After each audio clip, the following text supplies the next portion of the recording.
இப்போது இந்த அல்லாவுடைய தீனை மக்கள்கிட்ட முழுமையாக கொண்டு போகிறதுக்காக ஒரு மர்க்கஸ் இப்போ நம்ம எழுப்ப போகிறோம் பூந்துறையில். அதற்காக இடம் தேர்வு செஞ்சு வாங்கியாச்சு. அதற்கான பர்மிஷன் ப்ராசஸ் இப்போ போயிட்டுருக்கு.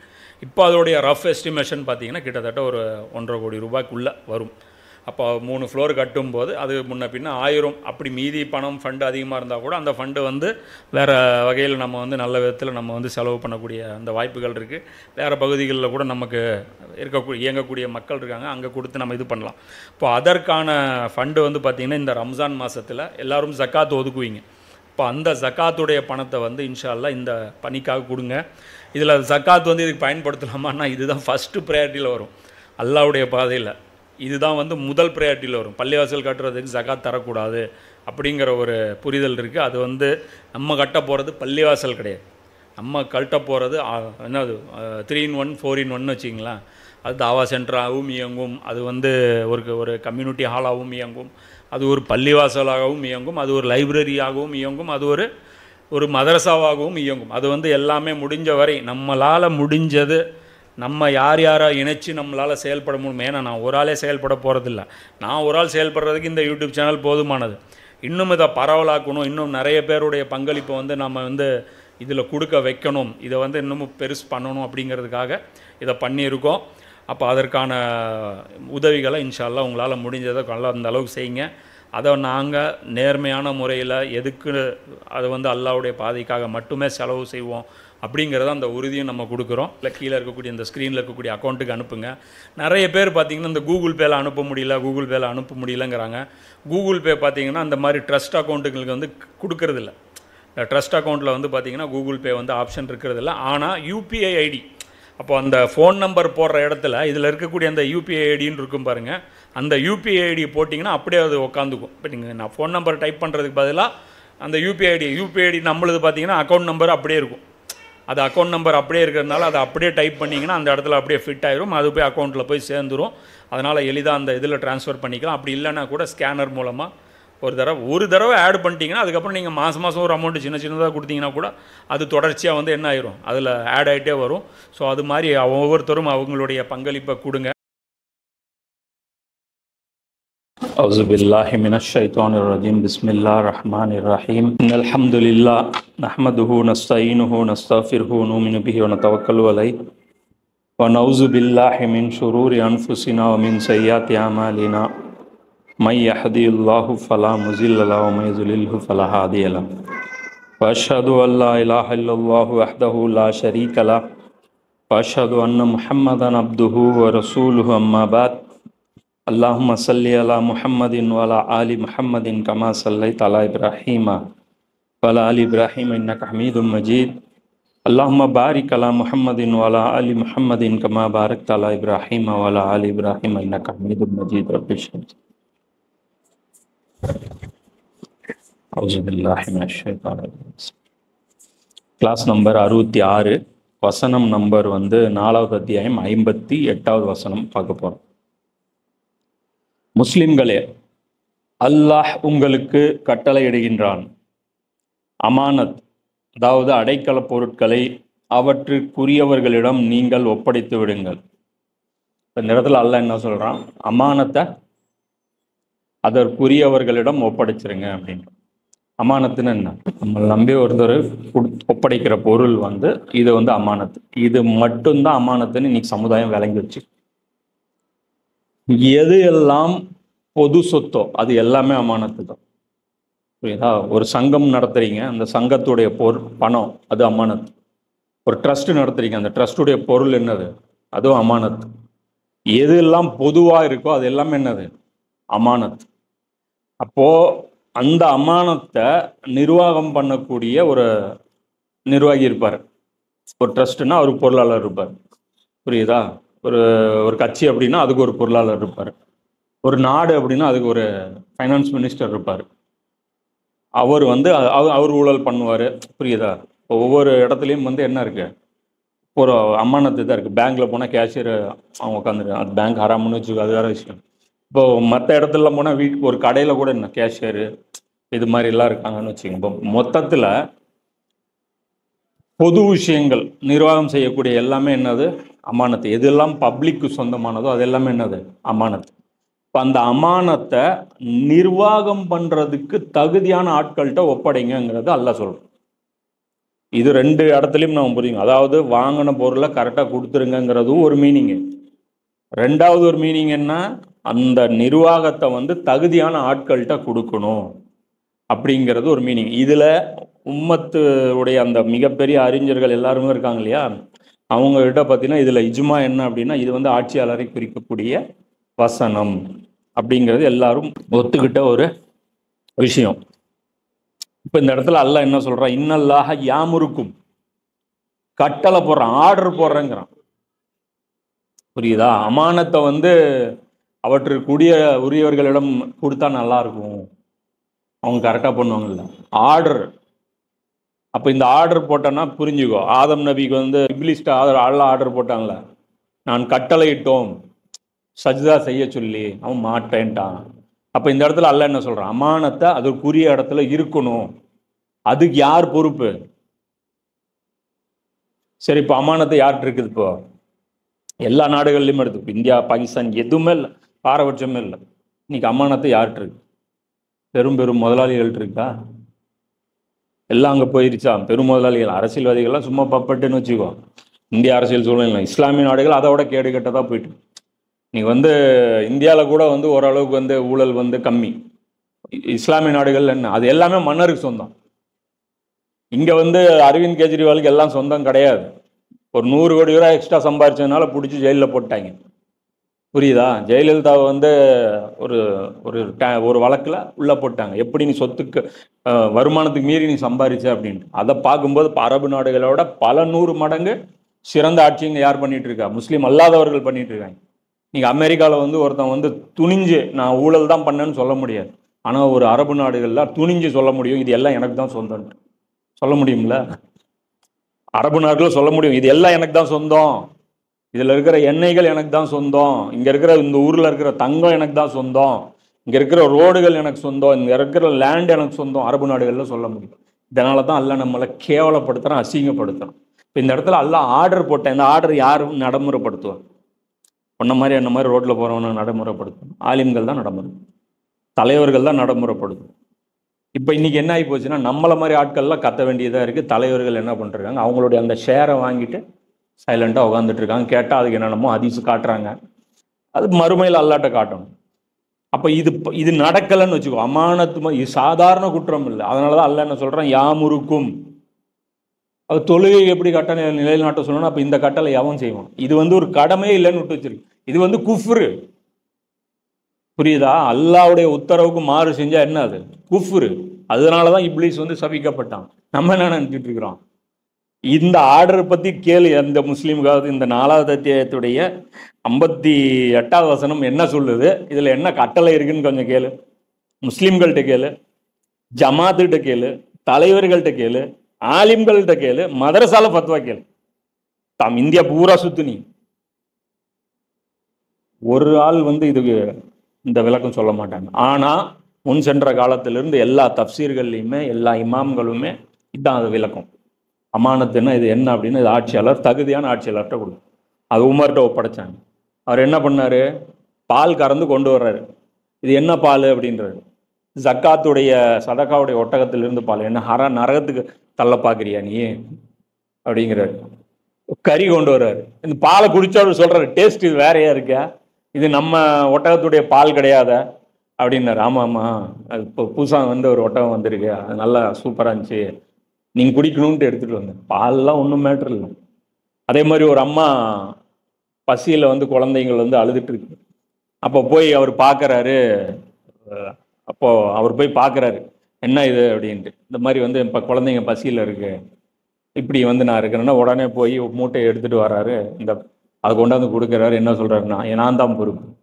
அப்படி நைட்டெல்லாம் தூங்க மாட்டார், தெருவாக சுற்றுவார். யாருக்காவது ஏதாவது குறை இருக்கா, யாருக்காவது ஏதாவது குறை இருக்கா. இத்தனைக்கு கனிம வளம் கிடையாது அரபில்.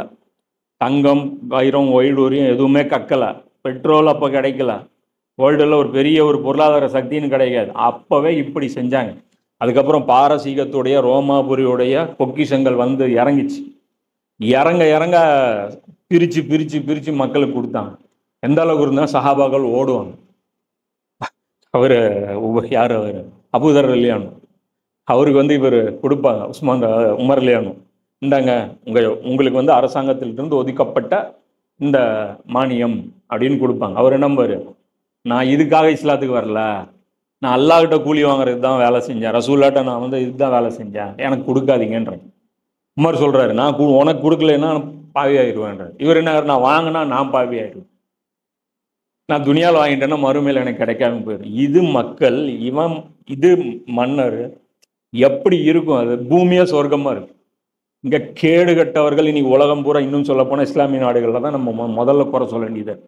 இந்தியா வந்து குறை சொல்றதுக்கு அதிகாரமே இல்லை. பாகிஸ்தான் அதை விட மோசம், புரியுதா? கேடு கட்ட ஆட்சியாளர்கள். இன்னைக்கு பாகிஸ்தானை விட ஒரு மோசமான இஸ்லாமிய நாட்டை வந்து நீ பார்க்கவே முடியாது. துரோகம், ஊழல், விபச்சாரம், ஓரின சேர்க்கை, சாராயம், இது எல்லாத்துலயுமே டாமினேட் பண்ணிட்டு இருக்கு பாகிஸ்தான். இந்தியாவோட பின்னாடி இருக்கு. இங்க வந்து பண்ணையார் முறை ஒழிக்கப்பட்டுருச்சு, அங்க வந்து இன்னும் பண்ணையார் முறை சட்டப்பில். பண்ணையார் என்ன தெரியுமா? அடக்கி வச்சிருப்போம் பெரிய லெவல். இஸ்லாத்துல சட்டம் என்ன அப்படின்னா, உன்னால எவ்வளவு விவசாயம் பண்ண முடியுமோ அவ்வளவுதான் உன் லேண்டு. 200 ஏக்கர், 10 ஏக்கர்ல வந்து நெல் போட்டிருக்கீங்க, மீதி எல்லாம் சும்மா இருக்கு. அப்படியா? 90 ஏக்கர் சும்மா வச்சிருக்கீங்க. அதுல இருந்து வெளிப்படுத்திட்டே இருக்கணும் பொக்கிஷம். அது அல்லாஹ்வுடைய நியாமத்து வந்து அவுட்புட் கொடுத்துட்டே இருக்கணும். அது வந்து சும்மா வச்சிருக்கிறேன்னா உனக்கு தகுதி கிடையாது அது வச்சிருக்கிறது. சும்மா ஒரு வீடு வந்து நாங்கள் வச்சிருக்கேன், சும்மாலாம் வைக்கக்கூடாது. இருக்கிறது வீடுல நீ இன்னும் சும்மா வச்சிருக்கியா? இந்தியாவில் வந்து சட்டம் நிறைவேற்றினாங்க ராஜீவ்காந்தி. என்ன நிறைவேற்றினாரு? உழுதவருக்கே நிலம் சொந்தம், குடியிருப்பவருக்கே வீடு சொந்தம். அதனாலதான் இத்தனை வருஷமா அவர் குடியிருக்கிறாரா? அவர் வீடு இல்லைல்ல, கூட என்ன பிரச்சனை? அது கொடுத்தாரு. அதில் நிறைய விஷயம் இருக்குன்னு வச்சுங்க. இஸ்லாமிய இந்த இது இருக்கும்போது வீடு அரசாங்கம் கொடுக்கும், சாப்பாடு அரசாங்கம் கொடுக்கும், கல்வி அரசாங்கம் கொடுக்கும், மருத்துவம் அரசாங்கம் கொடுக்கும், எல்லாமே கொடுக்கும். அப்போ வந்து இவ்வளோ வந்து பர்டன் இருக்காது ஒரு ஒரு பொதுமக்கள் மேல். இன்னைக்கு என்ன ஆச்சு? பர்டன். ஒரு பக்கம் என்ன இருக்கு? வறுமை. வறுமை வந்து என்ன பண்ணுது? மனிதனை மிருகமாக மாற்றுது. நேற்று ரஷ்யாவில் போய் ஒருத்தன் சுட்டான். என்னடா அப்படின்னு கேட்டால் $5000 கொடுத்தாங்க, அதனால சுட்டாங்க. என் ஃபேமிலிக்கு கொடுத்தாங்க. நாடா எரும மாடு. பல ஃபேமிலிகளை அழிச்சு ஒரு ஃபேமிலிக்காக நீ முஸ்லீம் கிறுக்கு பசங்க. அதான் என் முஸ்லீமை தவிர வேற எவனும் உலகத்தில் கூமுட்டை கிடையாது. இன்னைக்கு வந்து கூமுட்டை லிஸ்ட் எடுத்தீங்கன்னா 1லேருந்து 100 வரைக்கும் எல்லாமே முஸ்லீம் வரும். டாப் முட்டாள்கள் எடுத்தீங்கன்னா இன்னைக்கு அவங்க தான். $5000 பண்ணியிருக்கான். உனக்கு காமிச்சிருக்காங்க ஒரு, அது ஒரு ட்ராப்ல சிக்க வச்சிருக்காங்கன்னு வச்சுக்கோ. மோஸ்ட்லி வந்து இந்த மாதிரி வேலை செய்கிறவங்களாம் என்ன பண்ணுவோம்? சூசைட் பண்ணிக்குவான். மோஸ்ட்லி வந்து சூசைட் பண்ணிடுவோம். மோஸ்ட்லி இந்த அட்டாக் பண்ணுறவங்க கையில் சிக்கக்கூடாதுன்னு தான் வருவானுங்க. மோஸ்ட்லி வந்து சூசைட் பாமாக மாறுவானுங்க. இப்படி தான் இருக்கும். இது வந்து ஒரு டிஃப்ரெண்ட்டான பேட்டர்னாக இருக்குது. எஸ்கேப் ஆகிற மாதிரி ஆகி, அது வேணும்னே அவங்க மாட்ட வச்ச மாதிரி. இது யாரோ வந்து, இது யார் மேலே, இது வந்து ஒரு உலக போற தள்ளலாம் அப்படிங்கிற மாதிரி இதில் வந்து ஒரு சூழ்ச்சி வந்து இப்போ எனக்கு தெரியுது. அவங்க சாவறது தான் அவனுங்க ப்ரிஃபராக பார்ப்பானுங்க. அவங்க வந்து வாழ்றது வந்து பார்க்க மாட்டானுங்க. ஏன்னா அந்த அளவுக்கு அவனுக்கு கிறுக்கு பசங்க. இவன் வந்து ஐஎஸ்ன்னு இது பார்த்தா இது வந்து உக்ரைன் மேலே பள்ளி போகணும், ரஷ்யா கோபம் வந்து உக்ரைன் மேலே படை எடுக்கணும், அதுக்கப்புறம் யூரோப்பை தாக்கணும், அதுக்கப்புறம் வந்து உலக நாடுகள் உலகப்போருக்குள்ளே வரணும், இஸ்ரேல் மேலே வரணும். அதுக்காகத்தான் இந்த பிளானிங் நடக்கிற மாதிரி இது வந்து நமக்கு தெரியுது. அப்போ இதில் வந்து என்ன அப்படின்னு பார்க்கும்போது, ஒரு பக்கம் வந்து வறுமையில் மிருகமாக மாறுறான், இன்னொரு பக்கம் செல்வ செழிப்புல மிருகமா மாறுறான். 1500 கோடி ரூபாயில கல்யாணம். கண்ணு மாடி இன்னைக்கு உலகம் பார்த்தோம். இது மட்டும் இல்ல, புருனே சுல்தானுடைய கல்யாணம் எப்படி நடந்ததுன்னு போய் பாருங்க.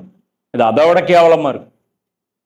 தங்கத்துல காரு, தங்கத்துல கக்கூசு, தங்கத்துல இது, தங்கத்துல அது, எல்லாம் தங்கம். புருனே மட்டும் சொல்லலாம், தெரியல நமக்கு. சும்மா அதை என்ன போய் கருமம், அதை போய் ஆராய்ச்சி பண்றது? போய் நீங்களே அடிச்சு பாருங்க, பணக்கார மன்னர்கள் அப்படின்னு யூடியூப்ல அடிச்சு பாருங்க.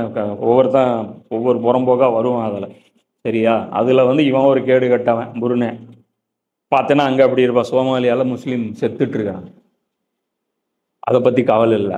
ரசூல்லா இருந்தாங்கன்னா இந்த செல்வம், ஒரு பக்கம் இஸ்லாமிய நாடுகள்லேயே ஓவர் செல்வம் இருக்கு, ஒரு பக்கம் இஸ்லாமிய நாடுகள்லேயே வறுமை இருக்கு. இந்த நாட்டுக்கும் அந்த நாட்டுக்கு நடுவில் போட்டுட்டான் எல்லை. கேட்டால் என்னங்கிறான்?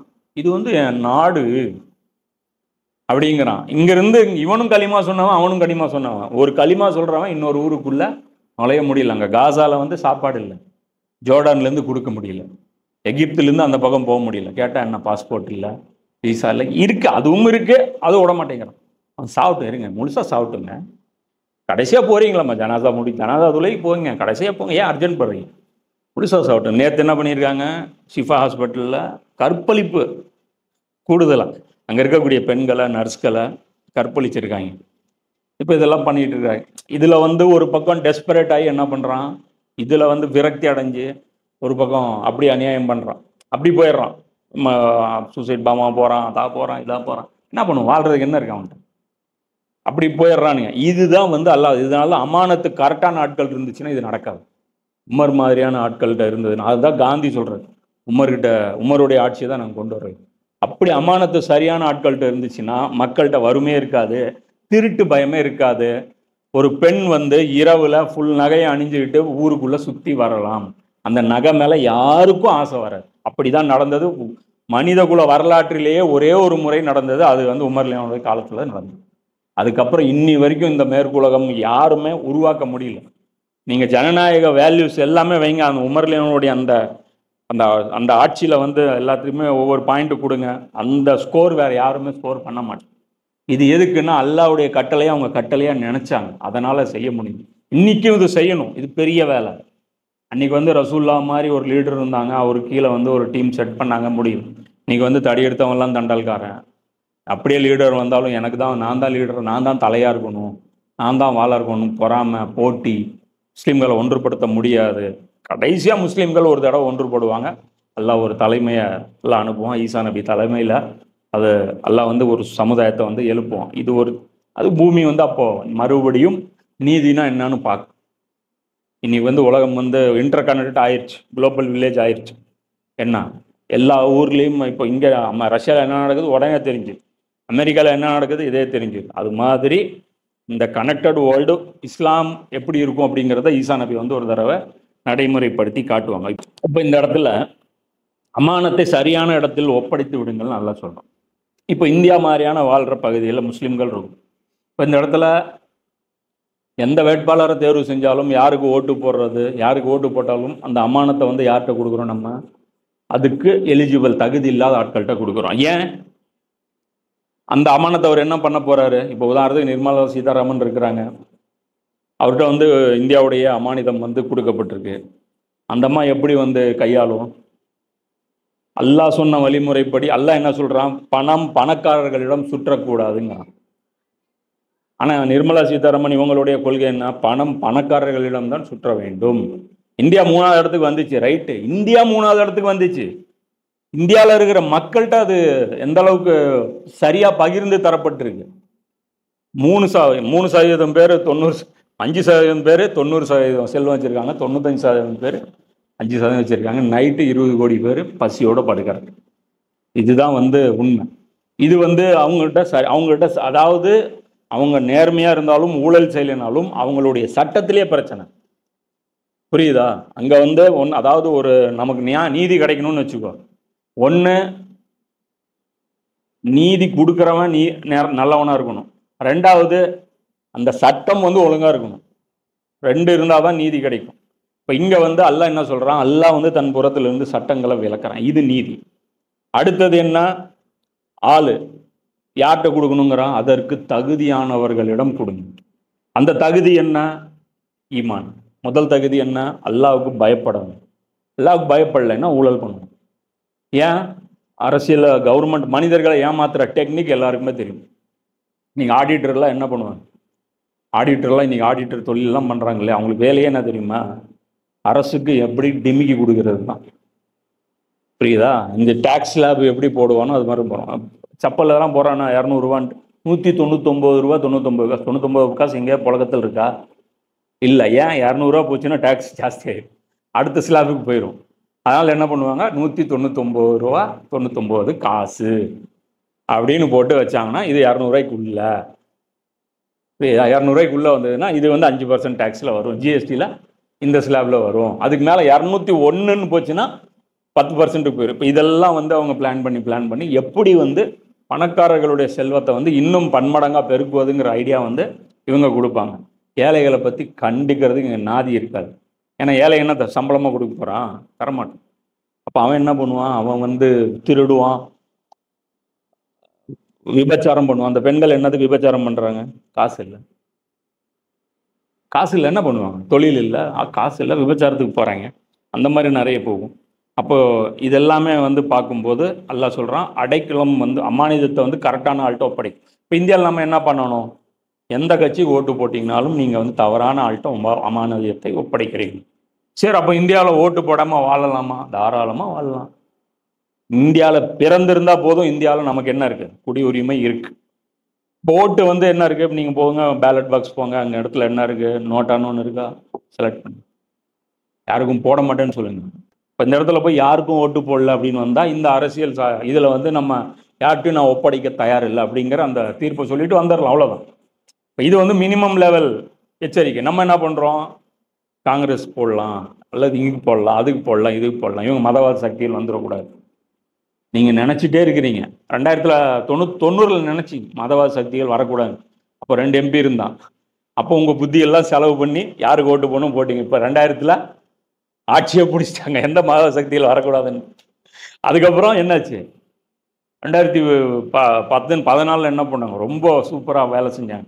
ஆட்சி வந்து இவங்க கையில் போகக்கூடாது. அதுவும் ஜெயிச்சாங்க, 19 ஜெயிச்சாங்க. எழுதி வச்சிங்க 24 ஜெயிக்கும். ஏன்னா எல்லாம் நம்ம மேலே பயங்கர கடுப்பில் இருக்கு. அதனால தான் என்ன பண்ணுறேன், டெல்லி போலீஸ் வந்து தொழுதுட்டு இருக்கிறவனை வந்து அப்படியே பின்னாடி உதைக்கும். ஏன்? எல்லாருக்கும் வந்து நம்ம ஒரு பொருட்டே கிடையாது, நம்ம அசிங்கம். அதனால யூதர்கள் ஆக கேடு கட்டவங்க, வலசாலின் அவங்க தான். அல்லம் சூறால வருது இல்லை, கைரில் மஹ்தூபி அலைஹிம், மஹ்தூபி அலைஹிம், அல்லாஹ்வுடைய கோபத்திற்கு உள்ளானவர். அவன் இன்னைக்கு ஏன் மேலே இருக்கான்? அவன் ஏன் இன்னைக்கு ஜெயிச்சுட்டு இருக்கான்? எந்த உலக நாடாவது இஸ்ரேலை மிரட்ட முடியுதா? சவுதி சொல்ல முடியுதா பெட்ரோல் தர மாட்டேன்ட்டு?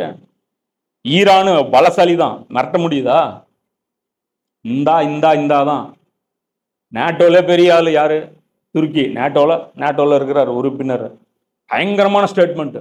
நாங்கள் இதை சகித்து கொள்ள மாட்டோம், அங்கே இனப்படுகொலை நடக்குது, அது நடக்குது. என்ன பண்ணுவேன்? டெய்லி அறிக்கை மட்டும்தான் கொடுத்துட்டு இருக்கான்.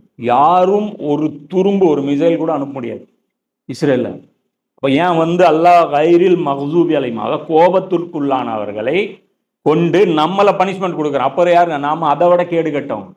இந்த இஸ்ரார் அஹமது ஒரு பயானில் சொல்லுவார், ஒரு ஊரில் வந்து கடுமையாக தண்டனை கொடுக்கணும்னு என்ன பண்ணுவாங்க? பெரிய இந்த ஜாதி நிறைய இருக்கும் இல்லையா, சின்ன ஜாதி பெரிய ஜாதின்ட்டு. அந்த பெரிய ஜாதிக்காரன் ஏதோ திருட்ட பண்ணிட்டானா சின்ன ஜாதிக்காரனை கூப்பிட்டு அவங்க கையில் செருப்பு கொடுத்து அடிப்பாங்க. ஏன்னா செருப்பில் அடி வாங்குறது ஒரு கேவலம். அதில் 2வது என்னன்னா, இவன் யாரை தாழ்ந்தவனா நினைக்கிறானோ அவங்ககிட்ட இருந்து அடி வாங்குறது அதை விட கேவலம். இப்போ இன்னைக்கு நம்மளை அல்லாஹ் சும்மா உலகத்துல எல்லாரும் காரி துப்புறாங்க.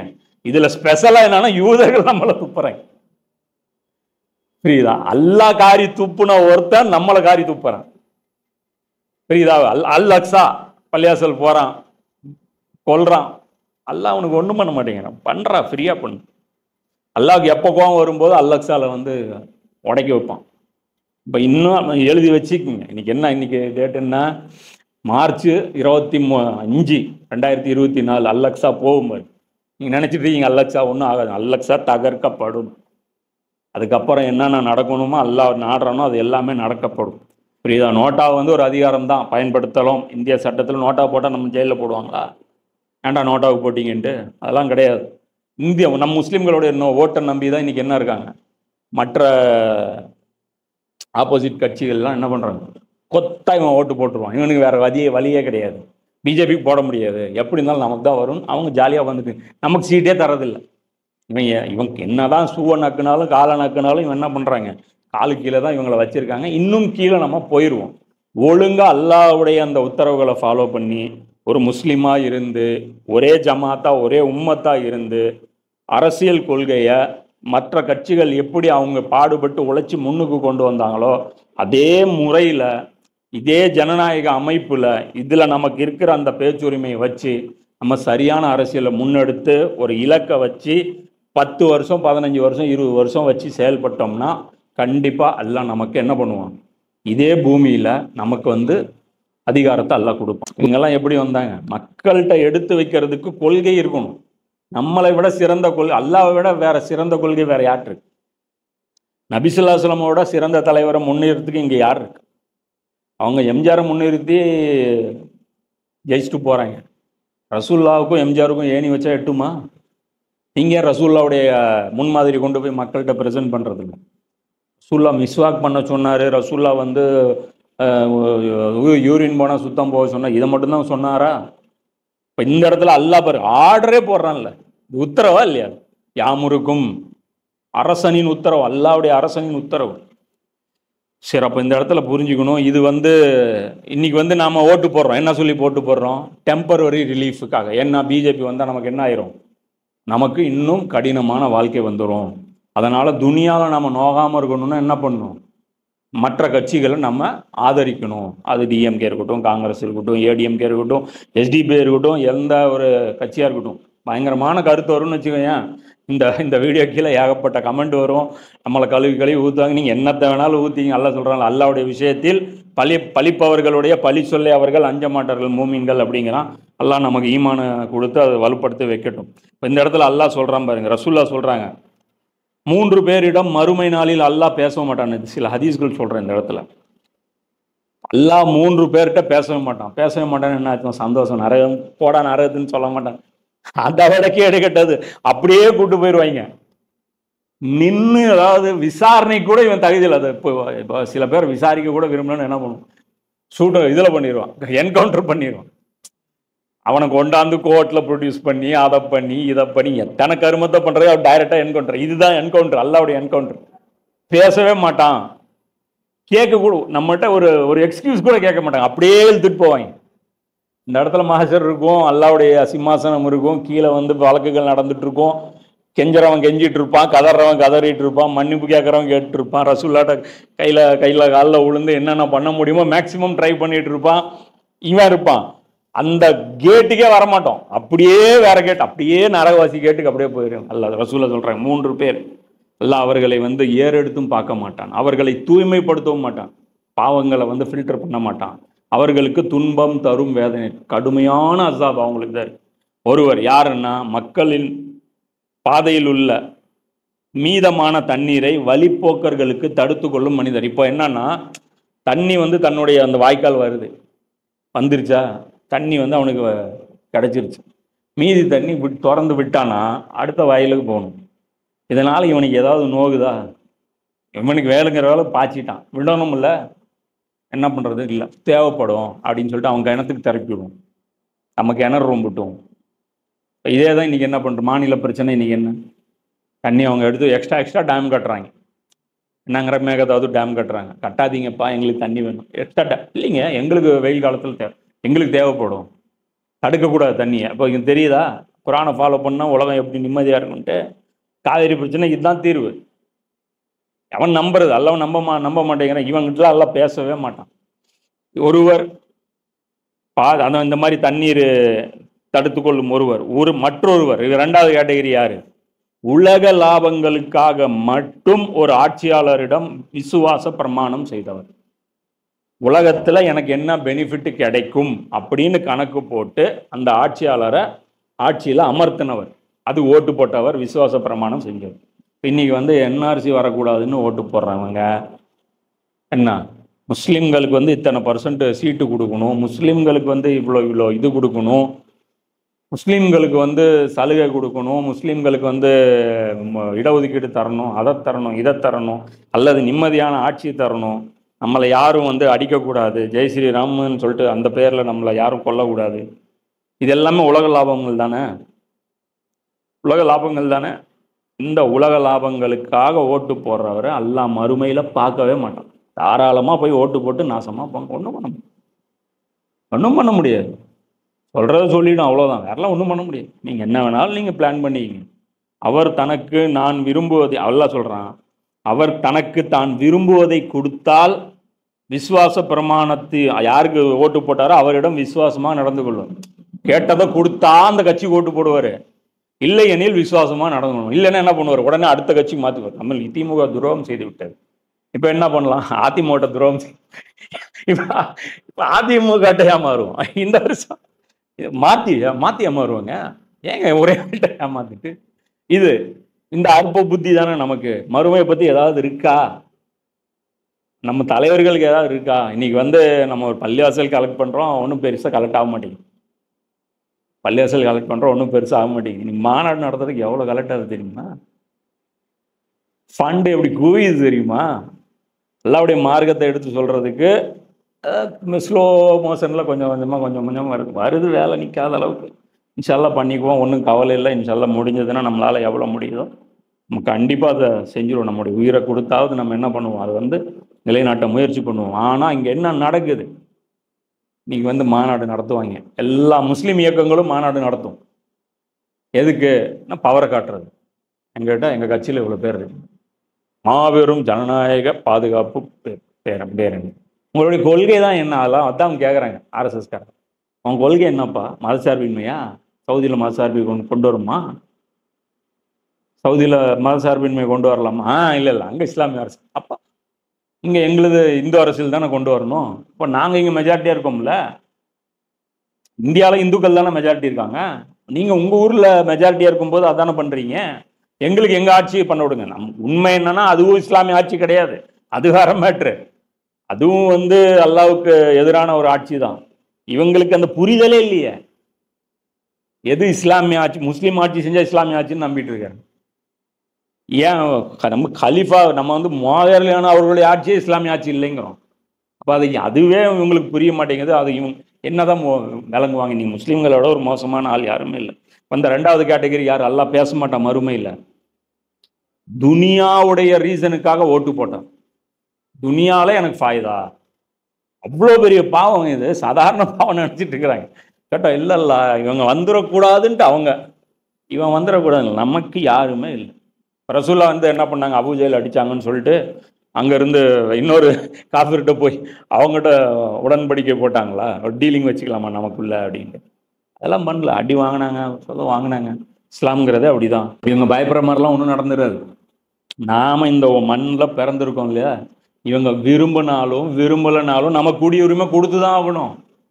என் பையன் பிறந்திருக்கிறாங்க, ஹாஸ்பிட்டலே பர்த் சர்டிஃபிகேட் கொடுத்துட்டாங்க, அவ்வளோதான். வேற என்ன இருக்குது? எனக்கு வேற எதுவும் தேவையில்லை. கேட்டால் நம்பாங்க, நீ லைசன்ஸ் யூஸ் பண்ண மாட்டியா, நீ இது யூஸ் பண்ண மாட்டியா? அதெல்லாம் யூஸ் பண்ணலாம். யார் ஹராமுன்னு சொன்னான்? ஏன் மக்காலம் 13 வருஷம் ரசூல்லா வாழ்ந்தாங்க, யாருடைய நிர்வாகத்துக்கு கீழே வாழ்ந்தாங்க? அதாவது மக்களை முட்டாளாக்குறது. அப்படியே திருப்புவாங்க, அப்படியே பேசி இப்படி பேசுவாங்க, அப்படி பேசுவாங்க. ஏதாவது ஒன்று பண்ணி ஹக்கை வந்து மக்கள் வந்து விளங்காமல் பண்ணிடணும். இதுதான் இலக்கு. இன்னொருவர் ஒரு மனிதரிடம் அசர் தொழுகைக்கு பிறகு ஒரு பொருளை விலை கூறி அந்த பொருளுக்கு இன்ன விலையை கொடுத்ததாக அல்லாவின் மீது சத்தியம் செய்ய அந்த மனிதர் அதை எடுத்துக்கொள்ளும்படி செய்தவர். அதாவது அசர் தொழுகை அது மேட்டர் கிடையாது. என்ன விஷயம் அப்படின்னா, வியாபாரம் பண்ணும்போது எனக்கு அசலே இவ்வளோதான் அப்படின்னு அல்லாஹ் மேலே சத்தியம் பண்ணி அந்த மனிதரை வந்து நம்ப வச்சு வித்தவர். இன்னைக்கு எடுத்து பாருங்க, நீ கோயம்புத்தூர் போயிரு, கோயம்புத்தூர் நேராக போயிட்டு அந்த ஒக்கடம் அந்த பழைய மார்க்கெட் இருக்கும், நீ பழைய மார்க்கெட்டில் போய் ஒரு மெஷின் கேளு, ஜி எவ்வளோங்க ஜி இது? 2000 ரூபா. ஜி என்ன ஜி ஆன்லைனில் 1800 போட்டிருக்கேன். ஏன் வர்றதே 1900 ரூபாய்க்குங்க, 100 ரூபா தாங்க எனக்கே ப்ராஃபிட்டு அப்படிம்பாரு. சரி கொடுத்தீங்கன்னா வாங்குறேன், இல்லைன்னா நான் ஆன்லைனில் வாங்கிக்கிறேன் அப்படின்னு போனேன்னு வச்சுக்கோ. சரி சரி வாங்க அப்படிமா 1800 ரூபாய்க்கு கொடுப்பேன். எப்படி ப்ராஃபிட் உனக்கு? இப்போ கொஞ்ச நேரத்துக்கு முன்னாடி என்ன சொன்னேன், வாங்கினதா 1900 லாஸுக்கு கொடுத்தியா நீ? ஒரிஜினல் ப்ராஃபிட் என்ன 1500 ரூபாய்க்கு தான் வந்திருக்கும். 300 ரூபா ப்ராஃபிட்டுக்கு தான் விற்றுருப்பாங்க. ஆனால் பிஸ்னஸில் என்ன சொல்லுவாங்க. அதனால தான் சொல்லக்கூடாது. நம்ம எவ்வளோ வாங்கணும் அதை சொல்லுங்க. இப்போ ஒரு கார் இருக்குது, நீ எவ்வளோ கெடுத்தீங்க, உங்களுக்கு எதுக்கு தேவையில்லை, நான் இந்த விலைக்கு விற்கிறேன் அதை சொல்லு. லாபம் வைக்காமல் விற்க முடியுமா? அப்போ நான் கடையை நடத்த முடியுமா? வந்தால் அவன்கிட்ட பார்ட்டிட்டு இப்படி பேசணும், புரியுதா? லாபம் வைக்காமல் எப்படிங்க விற்கிறது? கடை வாடகை எவன் கொடுப்பான்? எனக்கு இவ்வளோ சம்பளம் யார் கொடுப்பான்? என் பொண்டாட்டி பிள்ளைங்க எப்படி சோறு சாப்பிடும்? லாபத்துக்கு தாங்க விற்கிறேன், அதிகமாக விலை அதிகமாக தான் வச்சு விற்கிறேன். அதுக்கு பேர் தான் வியாபாரம். வியாபாரம்னா என்ன? கம்மி விலைக்கு வாங்கி ஜாஸ்தி விலைக்கு, அதானே வாங்கி சர்வீஸ் பண்ணுறதுக்கு உட்காந்துட்டு இருக்கிறோம், சம்பாதிக்கிறது தான் உட்காந்துட்டு இருக்கிறோம், காசு சம்பாதிக்கிறது. இதை உண்மையை சொல்லி விற்கணும். இல்லைன்னா இதுக்கும் எவ்வளோ நிரந்தரம் அப்படி நினச்சி பார். முஸ்லீம் பார் 3லையுமே இருக்கா முஸ்லீம். இந்த 3 கேட்டகரிலையும் இன்னைக்கு யார் இருக்கா? முஸ்லீம் இருக்கா? இது புகாரில் செக் பண்ணிங்க, அறிவிப்பாளர்லாம் செக் பண்ணிங்க. 26,2672 ஹதீஸ். அல்லாஹ் அடுத்தது அந்த வசனத்தில் கண்டினியூ பண்ணுறோம். நீங்கள் மக்களிடையே தீர்ப்பு வழங்கினால் நீதத்துடன் தீர்ப்பு வழங்குங்கள். நிச்சயமாக அல்லாஹ் உங்களுக்கு வழங்குகின்ற அறிவுரை மிக உன்னதமானதாகும்.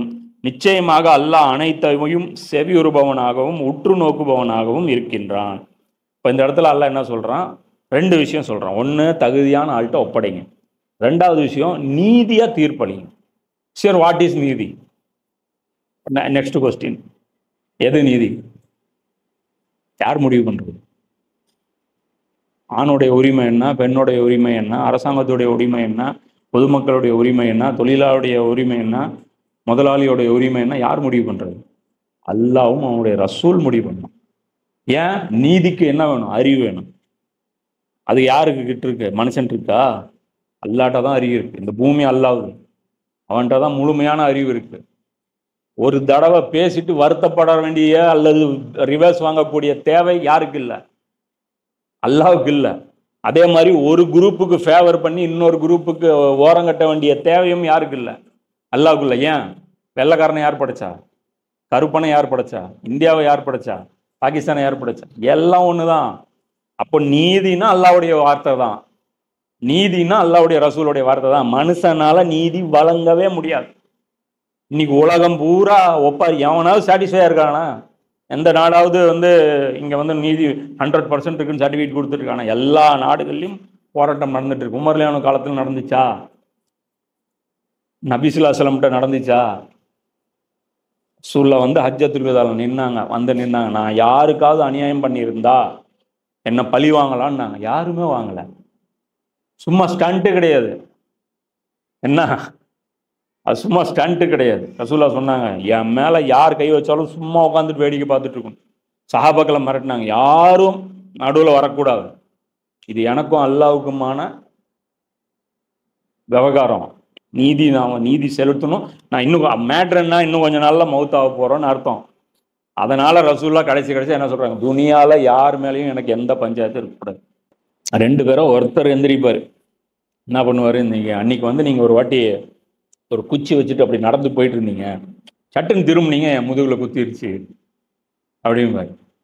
அப்போ உடனே அவர் என்ன பண்ணுவார்? சரி வாங்க, அன்னைக்கு குத்துற மாதிரி எனக்கு குத்துங்க அப்படிம்பாங்க. நேராக போயிட்டு அந்த முதுகில் கை வச்சுட்டு முத்தம் கொடுத்துட்டு வருவார். அந்த இடத்துல இது இருக்கும், நம்ம நபுவத்துடைய முத்திரை.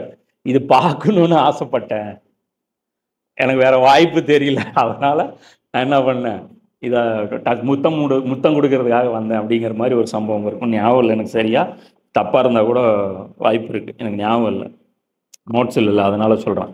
அப்போது இந்த இடத்துல யார் நீதிங்கிறது யார் முடிவு பண்ணுவாங்க? அல்லாஹ் முடிவு பண்ணும். ராஜா இல்லை, தாவூத் நபி ராஜா. அல்லாஹ் சொல்கிறான், இது 38வது அத்தியாயத்தில் 26வது வசனம். தாவூதே, உம்மை நாம் பூமியில் பிரதிநிதியாக ஆக்கியிருக்கிறோம், எனவே நீர் மக்களிடையே நீதியுடன் ஆட்சி செலுத்துகிறார். நீதியோட ஆட்சி செலுத்துங்க. இப்போ நீதி என்ன? அடுத்து எல்லாம் சொல்கிறான், மனோ இச்சைகளை பின்பற்றாது. உன் மனசில் தோன்றதை செய்யாது.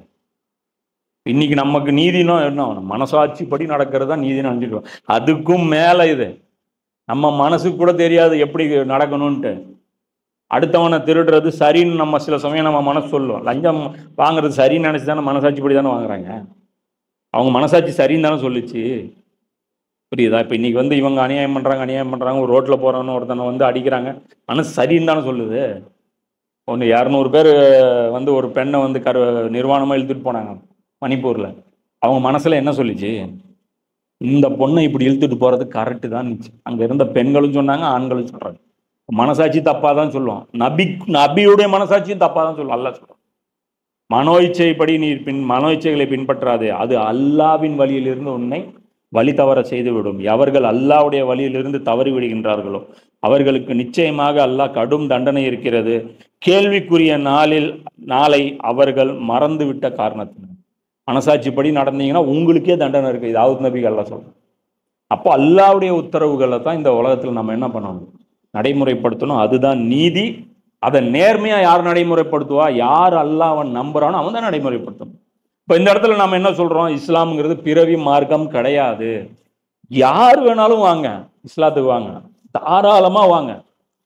நீங்கள் எத்தனை வருஷமாக இஸ்லாத்தில் இல்லை, அதெல்லாம் நமக்கு தேவையே கிடையாது. எல்லாருமே வாங்க, நீங்கள் வாங்க, எல்லா மேலே நம்பிக்கை கொள்ளுங்க, அல்லாவுடைய சட்டங்களை படித்து பாருங்கள், இதில் நீதி இருந்தால் இந்த கொள்கையை ஏற்றுக்குங்க. இதில் வந்து உங்களுக்கு நாங்கள் லீடர்ஷிப் தரோம், எங்ககிட்ட தகுதி இல்லைன்னா உங்களுக்கு கீழே வேலை செய்கிறதுக்கு நாங்கள் தயாராக இருக்கோம். நீங்கள் நாளைக்கே முஸ்லீமாக ஆனாலும், நான் வந்து 40 வருஷமாக முஸ்லீமாக இருந்தாலும், உங்கள்கிட்ட ஆளுமை திறன் இருந்தால் உங்களுக்கு கீழே நான் தலைவர், நீ தலைவர், நான் தொண்டன், நான் தலைவர் கிடையாது. ஏன்னா அந்த அருகதை எனக்கு கிடையாது. ஏன்னா இந்த உலகத்தை ரன் பண்ணுறதுக்குன்னு சில இல்முல் அஸ்மாவுடைய அந்த கெப்பாசிட்டி வேணும், அது எனக்கு இல்லை. ஏன்னா குரானில் ஒரு சில விஷயங்கள் வேறு அறிஞர்கள்ட்ட கற்று நான் சொல்லலாம். அதனால் நான் ஒரு லீடர்லாம் ஆயிட மாட்டேன். அதனால தான் நம்ம இந்த ஜமாத்தும் இல்லை. அது மட்டும் எனக்கு கான்ஃபிடன்ஸ் இருந்துச்சுன்னா ஜமாத் ஆரம்பிச்சிருப்பேன் நான். இந்த ஜமாத் வந்து நம்மளால் உருவாக்க முடியாது, அதுக்கு தகுதியும் எனக்கு இல்லை, அதை நம்ம கிளைம் பண்ணவும் இல்லை. நம்பிக்கை கொண்டவர்களே, அல்லாஹ்வுக்கு கீழ்ப்படியுங்கள், அவனுடைய தூதருக்கு கீழ்ப்படியுங்கள், மேலும் உங்களில் அதிகாரம் உடையவர்களுக்கும் கீழ்ப்படியுங்கள். பின்னர் ஏதேனும் விவகாரத்தில் நீங்கள் கருத்து வேறுபாடு கொண்டால் அதனை அல்லாஹ்விடமும் அவனுடைய தூதரிடமும் திருப்பி விடுங்கள். நீங்கள் அல்லாஹ்வின் மீதும் மறுமை நாளின் மீதும் நம்பிக்கை கொண்டோராக இருந்தால் இதுதான் சரியான வழிமுறையாகும். இறுதி விளைவின் கோணத்திலிருந்து பார்த்தாலும் இதுவே சிறந்தது. இப்போ இந்த இடத்துல அல்லாஹ் ஃபஸ்ட்டு கைடன்ஸ் பண்ணிட்டான், அமானத்தை யார்கிட்ட கொடுக்கணும். ரெண்டாவது அல்லாஹ் என்ன சொல்லிட்டான், தீர்ப்பு நீதியாக இருக்கணும், நீதி இருக்கணும், ஆள் ஒழுங்காக இருக்கணும், சட்டம் ஒழுங்காக இருக்கணும், ரெண்டு சொல்லிட்டான். அப்போ ஆள் என்ன இருக்கும், சட்டம் எது, அல்லாஹ் எங்கே சொல்கிறான், நம்பிக்கை கொண்டு வரல, அல்லாஹ் கீழ்ப்படியுங்கள், அல்லாஹ் சொல்கிறத கேள், இதுதான் நீதி. அவனுடைய தூதர் சொல்கிறதுக்கு, அல்லாஹ் சொல்கிறது எப்படி கேட்குறது, எல்லாரும் வானத்தை பார்த்து காதை வச்சுட்டு கேட்டுட்டு இருக்கணுமா, வானத்துலேருந்து ஏதாவது சொல்லுவானா, அல்லாஹ் சொல்ல மாட்டான், அவனுடைய ரசூல் மூலமாக தான் பேசுவான். அப்போ நமக்கு இருக்கிற அல்லாஹ்வுடைய செய்திகளை ரிசீவ் பண்ணக்கூடிய ஒரே சோர்ஸ் ரசூல்லா தான்.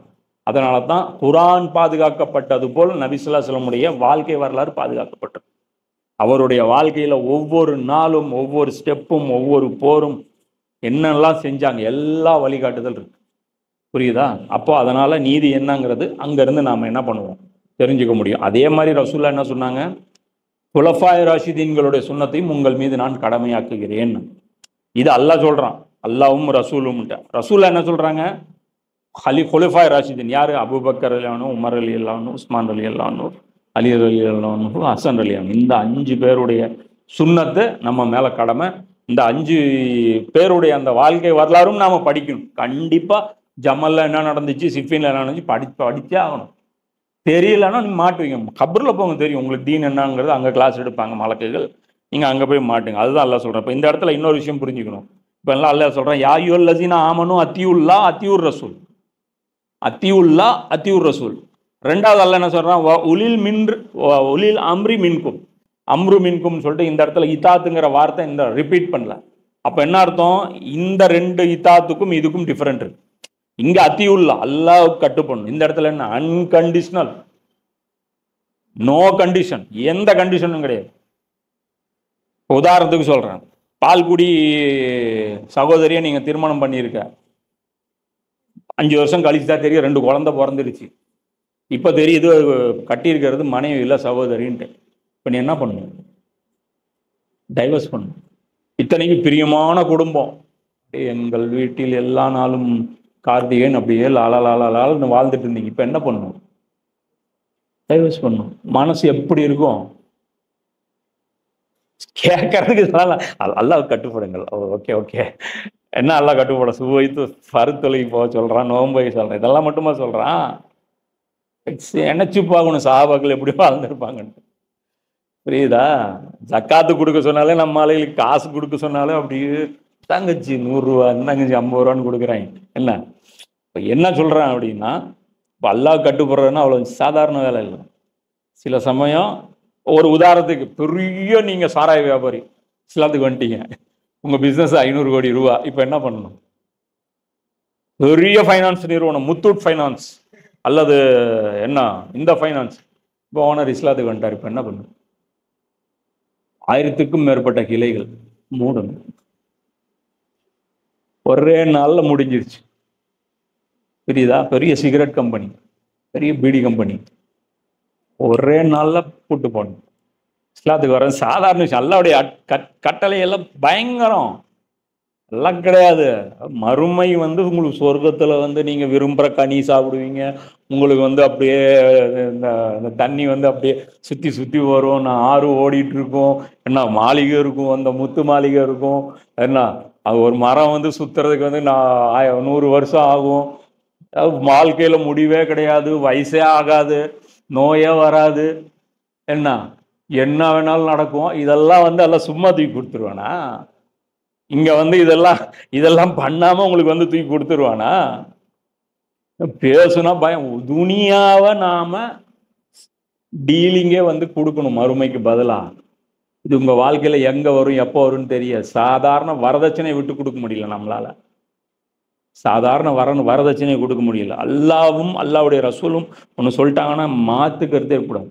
புரியுதா? அந்த இடத்துல எல்லாம் என்ன சொல்றோம்? அல்லாவுக்கு கட்டுப்படுங்கள், அல்லாவுடைய ரசூலுக்கு கட்டுப்படுங்கள், உங்கள் அதிகாரம் இருப்பவர்களுக்கும் கட்டுப்படுங்கள். என்ன சொல்றான்? யாருக்கு அதிகாரம் இருக்கு? கட்டுப்படுங்க. கணவருக்கு அதிகாரம் இருக்கு. கடை முதலாளி சம்பளம் கை நீட்டி வாங்கிட்டியா? ஓனருக்கு அதிகாரம் இருக்கு. ஜமாத்துல சேர்ந்துட்டியா? ஜமாத்துடைய லீடருக்கு அதிகாரம் இருக்கு. புரியுதா? எந்தெந்த இடத்துல நீ வந்து ஒப்பந்தம் செஞ்சிருக்கியோ, உங்களுக்கு கீழே நான் வேலை செய்ய போறோம் அப்படின்னா அதிகாரம் இருக்கு. ஆனா ஒரு கண்டிஷன். இந்த 2 கட்டுப்படுதல் அன்கண்டிஷனல். அல்லாவும் அல்லாவுடைய ரசூலுடைய கட்டுப்படுதல் என்ன? அன்கண்டிஷனல். ஒரு நிபந்தனையும் கிடையாது. ஆனா இங்க நிபந்தனை இருக்கு. அது வேற எல்லாருக்கும் பெற்றோர் கட்டுப்படுங்கள் அல்லாஹ் சொல்றான். ஆனா நிபந்தனை இருக்கு. என்ன? அந்த பெற்றோர் அல்லாவுக்கும் அல்லாவுடைய ரசூலுக்கும் மாறு செய்யக்கூடாது. புரியுதா? அந்த மாறு செய்ய சொல்லி உனக்கு சொல்லக்கூடாது. அதே மாதிரி கடை முதலாளிக்கு நீ கட்டுப்படலாம். கடை முதலாளி போய் சாராயம் வாங்கிட்டு சொன்னா வாங்கிட்டு வரக்கூடாது. சாப்பாடு வாங்கிட்டு சொன்னா வாங்கிட்டு வரலாம். வாங்கிட்டு வந்து தர முதலாளி சிகரெட்டை இதுக்கெல்லாம் எனக்கு அனுப்பாதீங்க. முடியாது. சரி தம்பி, உனக்கு வேலை இல்லை, போயிட்டுங்க, பிரச்சனை இல்லை. அடுத்த கடைக்கு போய் சேரு, அடுத்த கடையிலும் துரத்துறோம். இதான் இப்படியே சாவு, வேலை முடிஞ்சது. இதுக்காகத்தான் சொர்க்கம். சும்மா தூக்கி நீண்ட வாழ்க்கையை கொடுத்துருவானால. சும்மா நீ வந்து ஸ்பூன் ஃபீடிங் களிமா சொன்ன, பிறந்தவொடனே களிமா சொல்லி கொடுத்துட்டாங்க. அப்புறம் நீ ஆசைப்பட்டியா ஆசைப்படலையா சொன்ன பட்டாச்சு. 7வது நாள் என்ன எப்படி பார்க்குறான், என்னடா இது கம்மட்ட பர்மிஷன் வாங்காமலே இஸ்லாத்துக்குள்ள தள்ளியாச்சு. என்ன அப்புறம் ஜும்மாவுக்கு வந்து உனக்கு ரம்ஜானுக்கு புது ட்ரெஸ் எடுத்து கொடுத்துட்டாங்க. அப்போ எந்த பண்டிகை நீ கொண்டாடணும்னு நீயா முடிவு பண்ண? அவங்க முடிவு பண்ண. இப்போ கூப்பிட்டு போகிறாங்களே குழந்தைய. பேசிக்கலி அவன் அல்லாவுக்கு வந்துட்டான். அவன் எந்த சிலையை வழங்குவான்? அப்போ இவ்வளோ ஈஸியாக உங்களுக்கு வந்து சொர்க்கம் கொண்டாந்து உங்கள் வாயில் லட்டு கொண்டாந்து நல்லா திணிப்பான். இதில் ரசூல்லாவுடைய ஷிஃபாத் வேற, உங்களுக்கு அவுலுல் கௌசருடைய தண்ணி வேற. என்னென்ன கற்பனை கதை, என்னென்ன கம்பி கட்டுற கதையெல்லாம் நீங்கள் நம்பிட்டு இருக்கிறீங்க. சொர்க்கம் யாருக்கு கிடைக்கும், எவ்வளோ ஈஸியாக கிடைக்குங்கிறது வந்து எல்லாம் சொல்கிறான். பிடிச்சி உள்ளுக்குவோம். பக்கரால சொல்கிறான். ஒவ்வொரு ஈமான் இருக்குன்னு சொல்லிட்டீங்கன்னா சும்மா 23வது அத்தியாயத்தில் அல்ல சொல்கிறான், மூமின்கள் நம்பிக்கை கொண்டோம் என்று சொல்லிவிட்டால் சோதிக்கப்படாமல் விட்டு விடுவார்களா? அதே பஹரால் அல்லாஹ் சொல்கிறான், உங்களுக்கு முன் சென்றோருக்கு சோதிக்கப்படாமல் சோதித்த போல உங்களை சோதிக்க விடாமல் விட்டுருவானா? முன்னோர்களுக்கு அகல் பொருளை எவ்வளோ நெருக்கடி அல்லாஹ் கொடுத்தான். அதே நெருக்கடி உனக்கு வராதா? வாழ்க்கையில் இழப்புகள் தொடர்ந்து வரும். இஸ்லாத்தை வந்து நம்ம கரெக்டாக செக் பண்ணுறதில்ல. செக் பண்ணாலே பிரச்சனைன்னு எதுக்குங்க செக் பண்ணிட்டு அது எது ஹராமும் எது ஹராமுன்னு தெரிஞ்சுக்கிட்டு அதை ஃபாலோ பண்ணிட்டு ஏதோ வந்தோமா, ஒரு பள்ளிவாசலில் ஒரு போர்டு வச்சுருக்காங்க, ஒரு பள்ளிவாசலுக்கு ஒரு முசல்லா அளவுக்கு அந்த 1800 2800 கட்டி கொடுத்துட்டோம்னா சொர்க்கத்தில் நமக்காக ஒரு மாளிகை வந்து எழுப்பப்படும். போய் பாருங்க, சொர்க்கத்தில் எழுப்பப்படுதா நரகத்தில் எழுப்பப்படுதான்ட்டு. நரகத்துலேயும் மாளிகை இருக்குது, எல்லாம் சொல்கிறான், குரான்லேயே இருக்குது. நரகத்தில் மாளிகைகள் போல் தீர்ப்பந்தங்கள் வந்து மேலே மேலே உழுவும். ஏற்கனவே நெருப்பு எழிஞ்சிட்டு இருக்கும். அது இல்லாமல் பெரிய பெரிய நெருப்பு வந்து அது வந்து அப்படியே உளுந்துட்டே இருக்கும். யாருக்காவது நரகத்தை பார்க்கணுன்னு ஆசையாக இருந்தால் இந்த வால்கானோ அந்த அந்த அந்த என்னது எரிமலை குழம்புகளை வந்து கொஞ்சம் பாருங்கள். ட்ரையல் கொஞ்சம் பார்க்குறதுனா இருந்தால் அதை போய் பாருங்கள். இப்போ என்ன அப்படின்னா இந்த இடத்துல அல்லாஹ் சொல்கிறான், அல்லாஹ் கட்டுப்படணும், ரசூலுக்கு கட்டுப்படணும். இது அன்கண்டிஷனல். 3வது என்ன?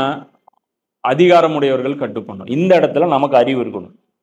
அல்லாவுடைய உத்தரவு, அல்லாவுடைய தூதருடைய உத்தரவுக்கு எந்த விதத்தில் எனக்கு கட்டுப்படுறவங்க, எனக்கு உத்தரவு போடுறவங்க மாறு செய்கிறாங்க. இப்போ கணவர் சொல்கிறார் தொழுகக்கூடாதுன்ட்டு, அப்போ கணவரை டைவர்ஸ் பண்ணி விட்டு தொழுகணும்.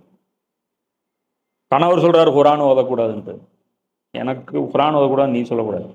சில எக்ஸம்ஷன் இருக்குது. அதாவது உபரி தொழுகை கணவர்கிட்ட பர்மிஷன் வாங்கிட்டு தான் தொழுகணும். புரியுதா? உபரியான நோன்பு கணவர்கிட்ட பர்மிஷன் வாங்கிட்டு தான் செய்யணும். நீங்கள் பாட்டுக்கு நோன்பு வச்சுட்டு உட்காந்துட்டு வீட்டில் விருந்தாளிங்க வர்ற இடத்துல யார் நான் நோன்புங்க என்னால் முடியல, நோம்பாளி போட்டு டிஸ்டர்ப் பண்ணாதீங்க அப்படின்னு இந்த டாவு கட்டுற எல்லாம் இருக்கக்கூடாது. அது வந்து எல்லாம் என்ன பண்ணுவோம், அது கரெக்டாக அவங்களுடைய உரிமை வந்து அந்த இடத்துல எல்லாம் டிசைன் பண்ணிடுவோம். இப்போ இந்த இடத்துல என்ன அப்படின்னா, கான்சியஸ் முதல்ல இருக்கணும்.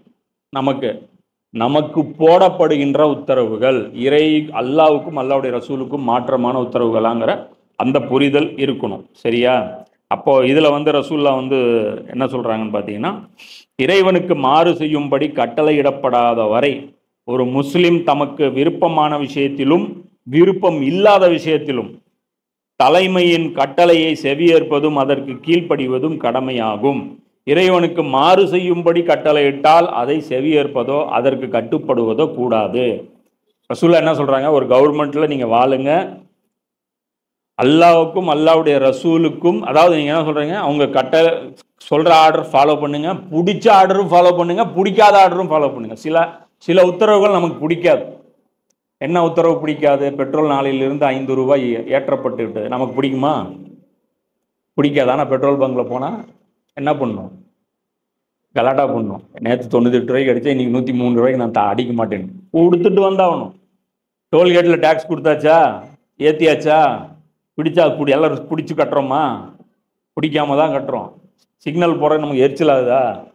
ஆன்னு வரும்போது 2 3 1 அட்டாடா நிறுத்தி, அப்புறம் இங்கே ஒரு நிமிஷம், அங்கே ஒரு நிமிஷம், அந்த ஒரு நிமிஷம், அந்த 5 நிமிஷம் நின்றுட்டுருக்கும். அதுக்கப்புறம் மூவ் ஆகணும். சிக்னல் பிடிக்கல இருந்தாலும் கட்டுப்படணும். ரசூலா சொல்கிறாங்க பிடிச்சது. ஏன்னா இது அல்லாவுக்கும் அல்லாவுடைய ரசூலுக்கும் முரணான உத்தரவுகள் கிடையாது. அல்லா எங்கேயாவது சிக்னலில் க்ரீன் போட்டால் போங்கன்னு சொல்லியிருக்கிறானா? பெட்ரோல் வந்து ரேட் ஏற்றுனா ஒத்துக்காதீங்கன்னு எங்கேயாவது சொல்லியிருக்கிறானா? கரண்ட் பில் கட்டாதீங்கன்னு எங்கேயாவது சொல்லியிருக்கிறானா? எங்கேயுமே அல்லாவுடைய உத்தரவோட கிளாஷ் ஆகலை. அதே வேற சொல்கிறாங்க, உங்கள் ஒவ்வொருத்தரும் நீங்கள் வந்து சிலையை வழிபடணும் அப்படின்னா முடியாது.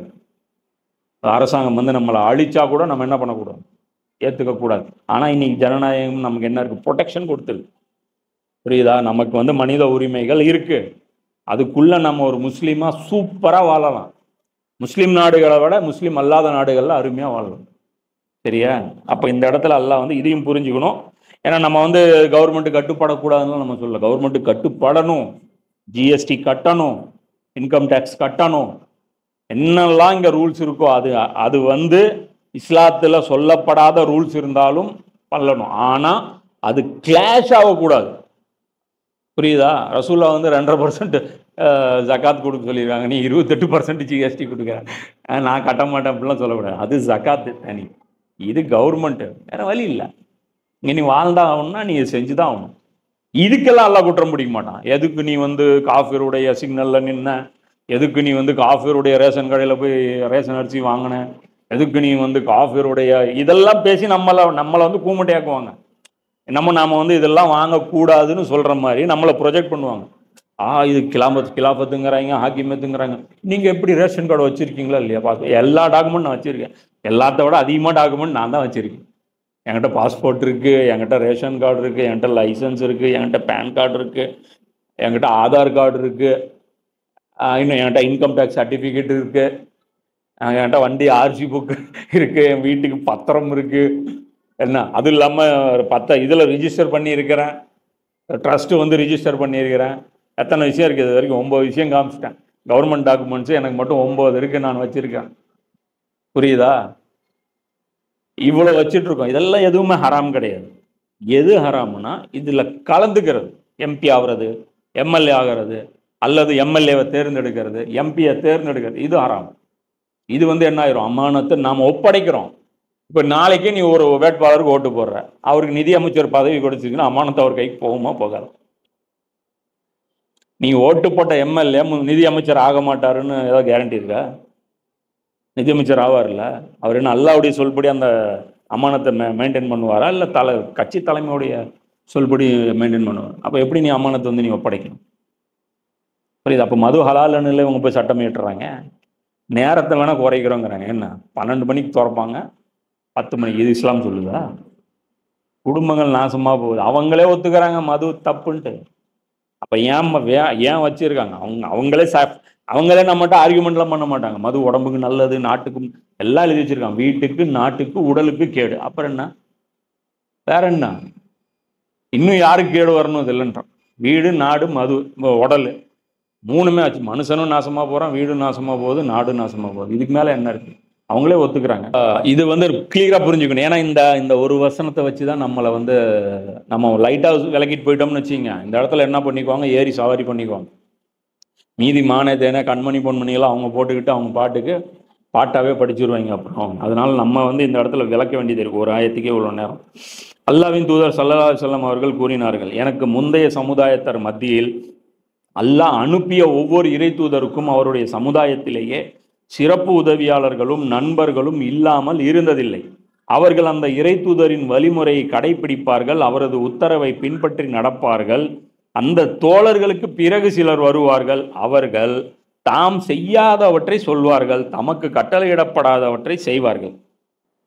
அதாவது ஒவ்வொரு நபி உலகத்தில் வந்து பிரச்சாரம் பண்ணும்போது அவருக்கு நல்ல தோழர்கள் இருப்பாங்க.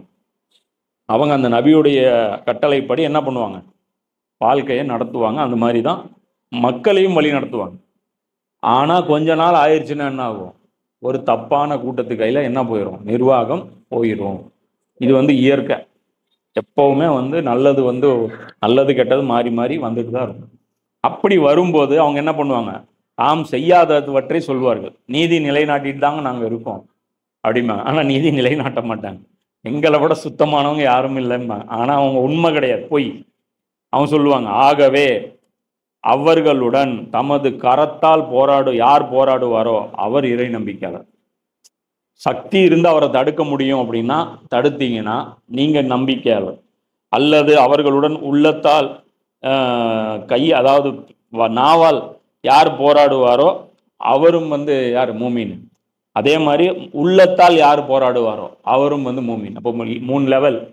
ஒன்று கையில் தடுக்கிறது முடியாது. இன்னைக்கு போய் போலீஸ் அநியாயம் போகிறதுன்னு கையில் தடுக்க முடியுமா? தடுக்க முடியாது. இன்னைக்கு வந்து மந்திரிகளை தடுக்க முடியுமா? கையில் யாரையும் தடுக்க முடியாது. அப்போ ரெண்டாவது என்ன, வாயில் சொல்லலாம்ல, பேச்சுரிமை இருக்குல்ல. ஜோ பைடன் மீட்டிங்ல பேசுறாங்கல்ல, நீ பண்றது அநியாயம்ட்டு, ஒன்றும் பண்ண முடியாது. பேசுறதெல்லாம் தப்பு கிடையாதுங்க. சரியா? அடுத்தது என்ன, மனசளவுல வெறுக்கிறது. இதுல நான் என்னுடைய இந்த சூப்பர் முஸ்லீம் சேனலாக இருக்கட்டும், இந்த தாவாவாக இருக்கட்டும், நான் ஆரம்பிச்சதே எதுக்குன்னா இந்த 3வது கட்ட ஈமானுக்கு தான். இதெல்லாம் தீமையை தீமைன்னு புரிஞ்சுக்கிங்க போதும், அதுல இருந்தால் தப்பிச்சிருங்க. அப்புறம் ரசூலுல்லாஹ் சொல்றாங்க, அவர் மூமின், இதற்கு அப்பால் இறை நம்பிக்கை என்பது கடுகளவு கூட கிடையாது. அப்ப உங்களுக்கு வந்து வாக்களிப்பது தப்புன்னு கூட உங்களுக்கு தெரியல அப்படின்னா உங்களுக்கு ஈமானே கிடையாதுங்கிறாங்க ரசூலுல்லாஹ். நீங்க வந்து தொழுவலாம், நீங்க நோன்பு வைக்கலாம், நீங்க ரமலான் மாசத்தில் கூட உம்ரா செய்யலாம். ரசூலுல்லாஹ்வுடைய அந்த சொர்க்கத்துடைய துண்டுல போய் நீங்க வந்து 100 ரக்காத்து கூட தொழுது இருக்கலாம். என்ன, உங்க வருஷம் கூட நீங்க ஹஜ்ஜு பண்ணலாம். ஈமான் என்பது உங்கள் உள்ளத்தில் கடுகளவு கிடையாது. அந்த நரகத்திலிருந்து ஒவ்வொரு குரூப்பா வெளியே வருவாங்க தங்களுடைய பாவங்களுக்கு ஏற்ப. 1000 வருஷம் கழிச்சு ஒருத்தன் வருவான், 1 கோடி வருஷம் கழிச்சு ஒருத்தன் வருவான், பல கோடி வருஷம் கழிச்சு ஒருத்தன் வருவான். கடைசியா வர்றவன் யார் தெரியுமா? கடுகளவு ஈமான் இருக்கிறவன். அந்த கடுகளவு யார் தெரியுமா? அந்த தப்புன்னு உணர்ந்தவன். இப்ப இந்த இடத்துல இன்னொரு ஹதீஸும் சொல்றேன் கூடுதலா. முஸ்லீம்ல 3776 நபி ஸல்லல்லாஹு அலைஹி வஸல்லம் அவர்கள், உங்களுக்கு சில ஆட்சி தலைவர்கள் நியமிக்கப்படுவார்கள், அவர்களிடம் நீங்கள் நன்மையையும் காண்பீர்கள், தீமையும் காண்பீர்கள். தீமையை மனதால் வெறுத்தவர் பிழைத்தார், மனதால் மறுத்தவர் தப்பித்தார். யார் தீமையை திருப்தி கொண்டு அதைக்கு துணை போனாரோ அவருக்கு அந்த குற்றத்தில் பங்கு உண்டு. இன்னைக்கு வந்து அரபு உலமாக்கள்லாம் என்ன பண்றாங்க, அரபுடைய அந்த ஃபாரின் பாலிசி நீங்க என்ன, இஸ்ரேல் பக்கம் நிற்கிதா, காசா பக்கம் நிற்கிதா? இஸ்ரேல் பக்கம் நிற்குது. இன்னைக்கு அரபு உலமாக்கள் என்ன இருக்காங்க, காபத்துல்லாவில் அத்தர் தடவிட்டு இருக்காங்க. திரைச்சிலை இப்போ புதுசாக மாற்றுவாங்க, புதுசாக அந்த ஸ்கிரீன் மாற்றுவாங்க. தராவி தொழுகை ஜப்பரஸ்ஸாக நடக்கும். நீ வந்து பலஸ்தீனுக்காக துவா வந்து கேட்டால் கூட ஹரம்லேருந்து தூக்கிட்டு போய் ஜெயிலில் போட்டுருங்க. தஸ்பி மணியை வச்சு ஒருத்தர் கூட்டிகிட்டு இருந்திருக்கிறார். கலர் என்ன, பாலஸ்தீன் கொடி கலரு. அந்த கொடியில் கலரில் தஸ்பி மணி இருந்ததுக்காக தூக்கிட்டு போயிருக்கேன். இதை நான் சொல்லலை, இந்தியாவில் இருக்கக்கூடிய ஒரு முஸ்லீம் அல்லாதவர் ஒரு யூடியூப் சேனல் நடத்துகிறாரு, மிஸ்டர் ரியாக்ஷன் வாலா அப்படின்ட்டு, அது பாப்புலரான சேனல். அவர் சொல்கிறாரு, இந்த அரபுகள் வந்து உதவியாக செய்வானுங்க, துவா கேட்டதுக்கே தூக்கி ஜெயிலில் போட்டிருக்கேன். இன்னைக்கு வந்து காவாவில் வந்து பாலஸ்தீனுக்கு ஆதரவாக நீ வந்து பகிரங்கமாக துவா கேட்க முடியாது, புரியுதா? இமாம் முன்னாடி கேட்டுரு, அந்த போலீஸ் முன்னாடி நீ கேட்டுருணும். இல்லை நான் கேட்டேன், மனசுக்குள்ளே கேட்பேன், சத்தமாக கேளு, பாலஸ்தீனத்தை விடுதலை செய்ய வேண்டும் அப்படின்னு சொல்லி பார்ப்போம். அப்படியே அல்வா கொண்டு தூக்கிட்டு போயிடுவாங்க. இங்கேயாவது யூஏபி ஆக்ட் இவங்க என்ன ஒரு வருஷம் அங்கேயாவது கோர்ட்டில் கொண்டு போய் ப்ரொடியூஸ் பண்ணுறாங்க, கூட்டிகிட்டு வர்றாங்க, கண்ணு முன்னாடி வர நாங்கள் கைது பண்ணியிருக்கோம். சவுதியில் என்ன அப்படியே பூமி முழுகிரும். No FIR, no enquiry, no charge sheet, no information. ஏங்க தொழுகைக்கு ஒருத்தர் வந்தார், எங்கெங்க காணோம். அவ்வளோதான், 4000 பேர் அந்த மாதிரி தான் காணோம். இப்போ யாருக்கும் எந்த சார்ஜ் ஷீட்டும் கிடையாது. எப்போ ரிலீஸ் ஆவாங்கன்னு தெரியாது, நீதிமன்றத்துக்கும் வரமாட்டாங்க. என்ன குற்றத்தை என்னன்னு குற்றம்னு சொல்லுவாங்க. ஒரு முஸ்லீமோட வேதனைக்காக துவா கேட்டார், இது ஒரு குற்றமா? நீதிபதி என்னத்தை கருமத்தை தீர்ப்பு கொடுப்பாரு. அவனை ஒருத்தன் அடிமை சிக்குவான், இங்கேருந்து இந்தியாக்காரன் எவனாவது போய் அவனையா ஒருத்தன் கொலை பண்ணிடுவான், அவனை மட்டும் கொண்டாந்து தலையை எடுத்துட்டு பாருங்க. இஸ்லாமிய சட்டம் நடைமுறைப்படுத்தப்பட்டதுமா இங்கே இருக்கிறவங்களும் லாட்ரி சீட் பறக்க விடுவாங்க. என்ன சவுதி, என்ன அரபு நாடு, வா வா வாமா, இதுதான் இந்த ட்ராமா தான் நடக்கும். சரியா? அப்போ இதில் நல்லா புரிஞ்சுக்கணும், அல்லாஹ்வுக்கு கட்டுப்படணும், அல்லாஹ்வுடைய ரசூலுக்கு கட்டுப்படணும். அதிகாரம் இருக்கிற யாருக்கிட்ட அதிகாரம் அல்லாஹ் கொடுத்துருக்கணும், அவங்க முஸ்லீமாக இருந்தாலும் சரி, முஸ்லீம் அல்லாதவர்களாக இருந்தாலும் சரி, கட்டுப்படணும். ஆனால் ஒரு கண்டிஷன், அல்லாஹ்வுடைய உத்தரவுக்கு மாறு செய்ய சொல்லி அவங்க சொல்லக்கூடாது. புரியுதா? அதே இஸ்லாமிய அரசாங்கமே இருந்தாலும் அப்போ இந்த இடத்துல ஒரு மாற்று, அவர் ஒரு ஆர்டர் போடுறாருன்னு வச்சுக்கோங்க, எதிராக ஒரு உத்தரவு போட்டார்னா நம்ம என்ன பண்ணணும் அப்படின்னா, எந்த வசனத்துக்கு அவர் தவறா உத்தரவு போட்டிருக்காருங்கிறது ப்ரூவ் பண்ணணும். சும்மா ஜக்காத் கொடுங்கிற, நான் அல்லாவுக்கு கட்டுப்படுவேன், அல்லாவுடைய ரசூல் கட்டுப்படுவேன், நீங்கள் கேட்டாலாம் நான் தரமாட்டேன், தாவுது. புரியுதா? ப்ரூவ் பண்ணும்.